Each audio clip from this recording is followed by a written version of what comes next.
Hi, good evening, everybody, or good afternoon. My name's Dawn Johnson. I'm Vice Principal at Sandymore. It's nice to see so many of you logged on. We're just going to give a couple more minutes to see if there's a couple more people who are wanting to join us. If you have got any questions during the presentation, if you want to pop them in the chat, and we'll do our best to answer your queries. This workshop is just going to give you an overview on curriculum and our home learning policy. And if there's anything we don't mention that you would like answers to, if you do, just pop them in the chat and we'll get through it. So thanks again, and I will. Should we make a start? Yeah. I am joined by Mrs. Sutcliffe, who is our Director of Teaching and Learning. She's going to go through all the nitty-gritty about our policy on home learning as well. So if I start just by looking at the curriculum and the lessons that students have in year 7 to 9, I'm not going to talk through that list. I think it's... you want to come and watch this?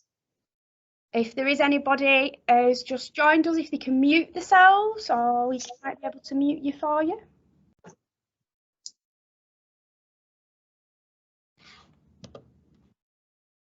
Yeah, thanks very much.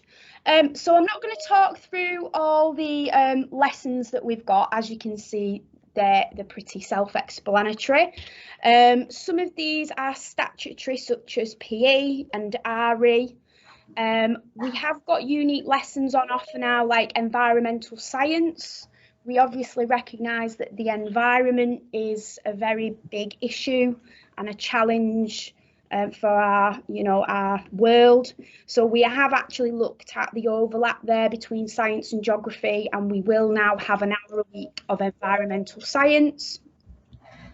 We are developing a very thriving eco club that will go alongside that, and we're aiming to be an eco school and achieve the eco awards. So alongside these lessons, there's a very large enrichment curriculum with lots of different opportunities going on for students as well. Performing arts is once a week, and that will be music and drama and hopefully some dance as well within that curriculum. Art involves art and textiles. Technology is food science and design technology. So students will be given advance notice if there's any cooking equipment or ingredients needed for those lessons. Obviously there's 2 hours a week of Spanish as well. So if students have never done Spanish before, that's something quite new and exciting. So yeah. If there is any questions about the allocation of hours, you can put them in the chat. And that's the curriculum for years 7, 8 and 9. We have a 3-year Key Stage 3, and then students take their options in year 9, and then they begin their GCSEs in year 10.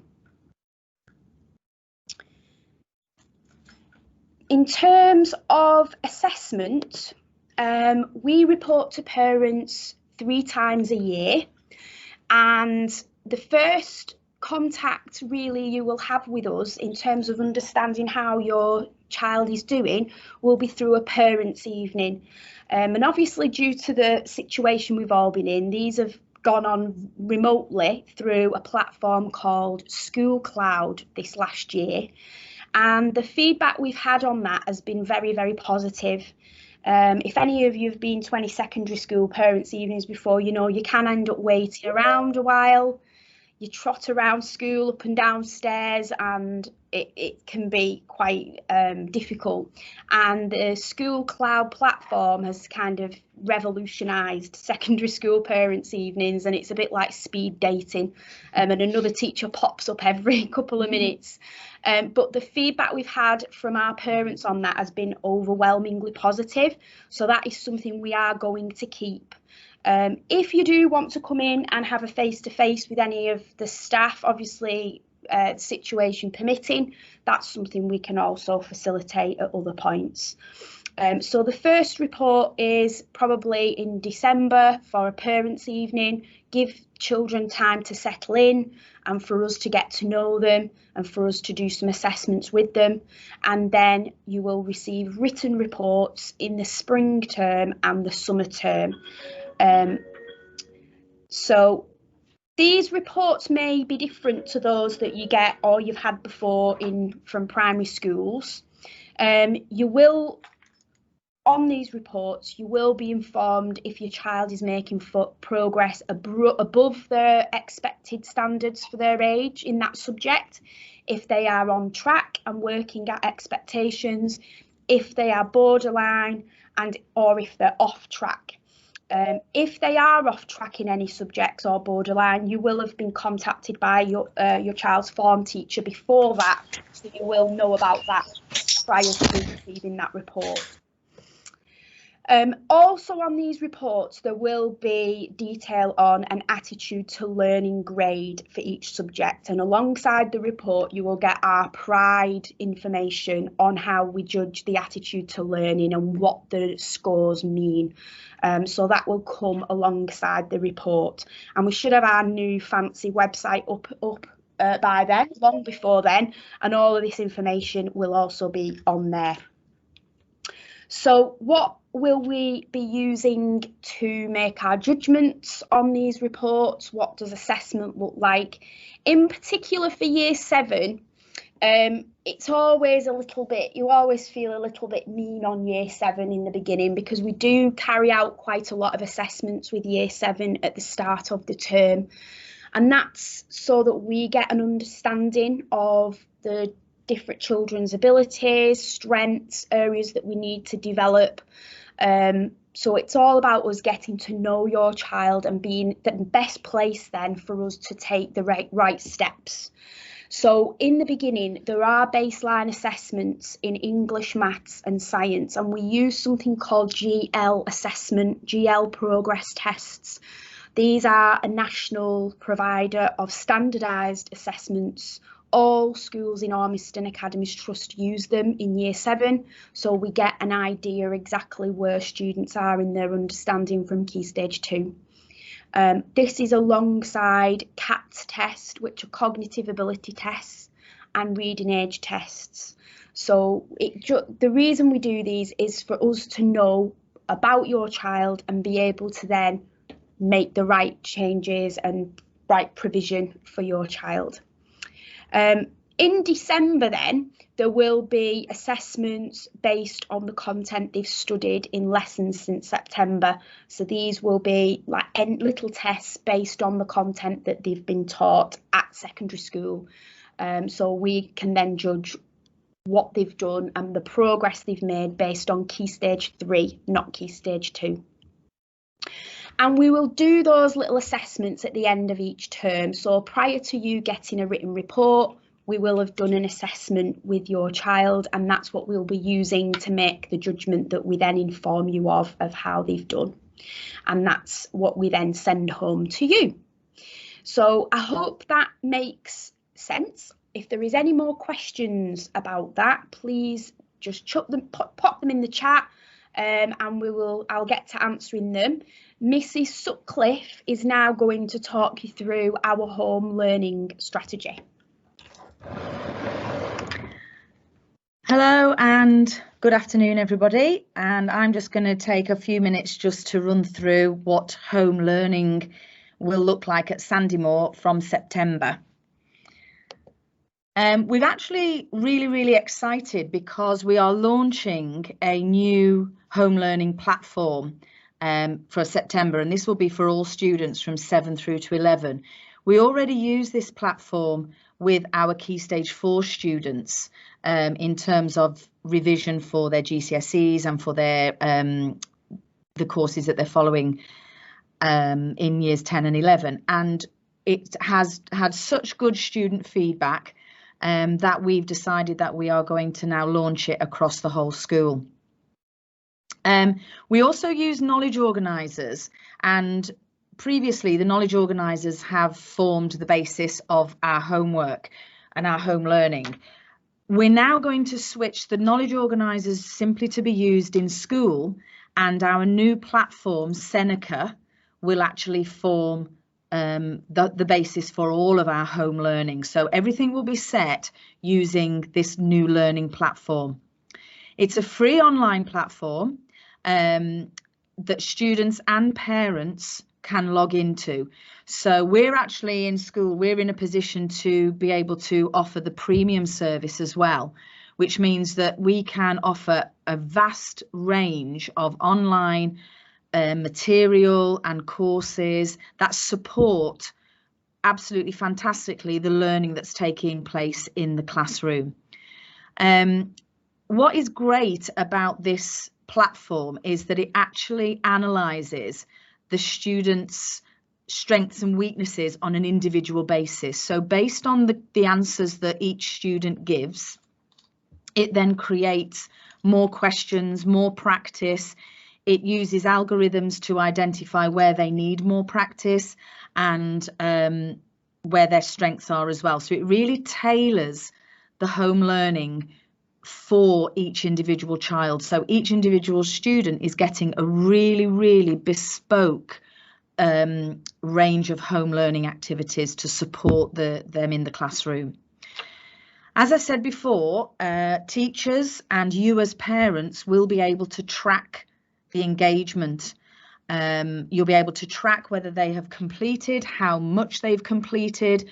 You'll be able to see what they're struggling with as well, so you can best support them. You can see their scores, and obviously you can use this to talk to them about what they're learning in class and to help them if they are having any areas that they need more help. We as teachers will also be able to see this and offer them support as well while we're in school, or further challenge if they're absolutely smashing it and we think, well, you know, you need a bit more challenge, we can stretch you, then that's obviously something we will be monitoring on a week-by-week basis as well. Now, there is a short video here that is from Seneca themselves, so I'll play this, and I'm fingers crossed it works. I have uploaded it to the actual PowerPoint, so fingers crossed you can hear the sound as well. Let's try.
I think a couple of people were probably having some difficulties seeing the video.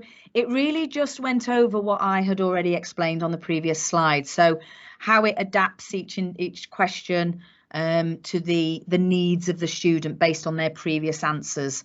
As I say, you can search for Seneca online. The free version will not have as many modes and as many courses as are available to the school's premium version, which I did say we will be using the premium version because it gives us a wider range of subjects that we can use, and also Key Stage 3 as well as Key Stage 4. But the videos and further information you can find online. And as I said before, there will be a parental login.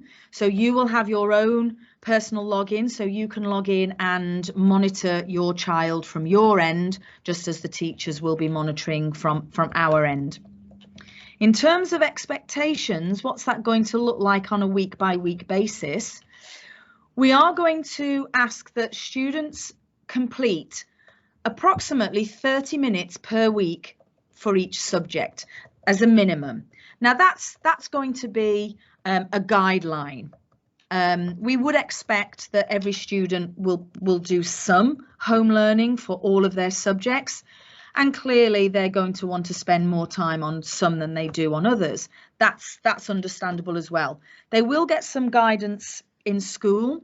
Perhaps if they've not been engaging, then we will guide them and say, and sort of, you know, from our point of view, be able to say, well, you know, I think you need to do a little bit more here, a little bit more there. And that can also come from you as parents, just checking that they are actually logging on and completing, as I say, a little bit for each subject each week. The assignment will be set on Teams. We use Teams as our main method of communication and setting assignments with the students. So we will set them a reminder on Teams to remind them that they need to be logging on, and that will also have information on which course they need to be following, which topic they need to be following per individual subject. The teachers will be checking and rewarding engagement. We will be rewarding those students who engage the most.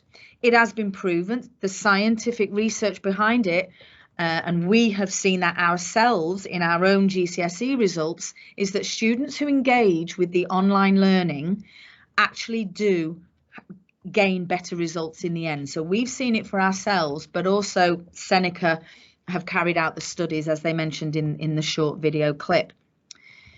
In addition to that, there are two specialised modes on the Seneca platform that we will be using and integrating into our timetable. Once a half term, we will be looking at wrong answers week. And what the wrong answers mode is, it will focus on areas that the students previously have struggled with. Maybe they've gotten quite a few answers wrong in that particular area. And so for 1 week each half term, we will direct our students to focus on the wrong answer mode. And that will give them more practice in the areas that they found more challenging. We're also going to be looking at smart learning weeks. And what happens there is the programme on Seneca will automatically generate topics that they have studied previously. So it links to what we call retrieval practice and interleaving. So it revisits topics that they've previously studied to make sure that they can still remember what they've learned. So it might go back to a topic they studied in September, or it might even go back to a topic that they studied the previous year. If they were in year 8, it might draw upon a topic that they studied in year 7. So essentially, in a nutshell, that's what our home learning is going to look like from September. We will send out a clearer guide in September with some instructions on how you can get your login, and also with login details for the students, just as a reminder as well. So thank you very much for your attention. Obviously, if there is any questions, Miss Johnson is manning the chat as we speak. If anybody's got any questions regarding either the curriculum assessment or the home learning. Yeah, thanks, Miss. I just was putting in the chat there that within the first week of students joining us in September, there's obviously going to be a lot of new systems for students to learn. So we will be having lesson time for students to get familiar with Seneca, to understand the dashboard, to understand where they can find the smart learning and the wrong answers challenges. So we won't just be saying, oh, it's Seneca, get on with it. We are fully, you know, we will be giving students a lot of time to get used to working Seneca. So they should be coming home showing you really what they know how to do on that. And it would be really great if you said to your child, can you show me how Seneca works and what you've learned at school and how you're going to use Seneca to support your learning? The one good thing about technology now is it's very adaptive. The data that it collects on students can then be really used to tailor next steps to each student's needs. So we are all for using that and having a bespoke package for each student then that we can then act on within lesson. Okay, Miss, so we've got, how does this affect class learning? Will we have any written homeworks? Okay, so if I can answer the one about how does it affect class learning. The learning in class will be supported by the home learning. So it will be, the home learning is almost as a support and a revision of what is going on in the lesson. The teaching will carry on as normal within the lesson. They will be scaffolded. The knowledge organisers will be used in books, so from a day-to-day perspective within the lessons. And then as I say, the Seneca platform is there as a revision, really. There's been a lot of research around homework, and the reason that we are taking out this new policy and having this new approach is that a lot of the research suggests that homework is more beneficial when it is about revisiting what the student has learnt in class. So it's not about necessarily learning new things, but it's supporting and revisiting and revising the learning, and not a huge amount of time every day either. Not a huge amount of time every week. So 10 or 15 minutes per subject per day is just as beneficial as an hour and a half homework task. So this again is one of the reasons why we've made the conscious decision to choose this Seneca platform. Over the week, we would like them to spend some time on each subject. Obviously, we'll give more clarification. As you saw from the beginning of the presentation with Miss Johnson, they have more lessons of maths and English and science per week than they do of perhaps their Spanish or art. So proportionally, they would be spending more time on their home learning for science and maths and English. We would expect to see that proportion. But again, we will give the students very clear guidance on that when they join us in September. Written homework, we don't foresee that. Clearly, as students go into Key Stage 4 and begin their GCSEs and their Key Stage 4 courses, it is quite likely that written homework does appear, because we like to set perhaps some exam style revision, some exam style questions, but certainly at Key Stage 3, there shouldn't be any written homework. It would all be set on the learning on Seneca. And as I've just said there, some of the questions that are within Seneca are of a longer extended answer. So they are still constructing an answer. I think the preconception of the old, the paper homework and the book, pen and it doesn't, the evidence shows it's not effective at secondary school. And realistically, we are looking now at, preparing our students for final examinations where it's this recall and retention of long-term memory, not putting that knowledge into their long-term memory. So it's about really training our students to keep revisiting what they did. So what they learned in September, can they remember it in June? Because they've kept revisiting it throughout the year. And it's short, snappy questions and quizzing. Quizzing is a massively effective tool for learning. I always say to the students, if you're going to pass your driving test, your theory driving test, do you copy out the highway code? And the answer is no. You get a big book with lots of questions in, and you keep getting people to ask you the questions. And there's lots and lots of research about that Mrs. Sutcliffe will more than happily spend a long time talking to you about, and the Ebbinghouse's forgetting curve and things like that. So cognitive load theory. But there has been an explosion in learning science and scientific research that's been done in learning, and we are all for using that and making sure we are ahead of the curve with that. I think, and the most important thing with home learning is that it's effective, and it isn't, you know, I have children myself, and I can recount numerous occasions where it's been me that's done the homework and not the child, because the completion part of it was more important than the actual learning behind it.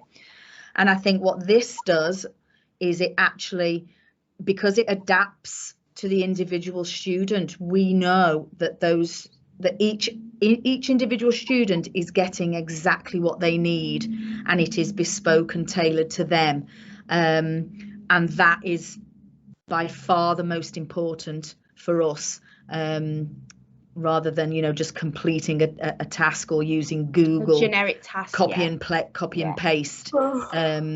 So you know, we have researched, and we've done a lot of work around what is the best platform to use, and we've got others in action this year, but we've all looked at Seneca and thought that this is the actual best one for us. Is there any more final bits? If no one's got anything further to ask, we would like to just wish you a lovely evening.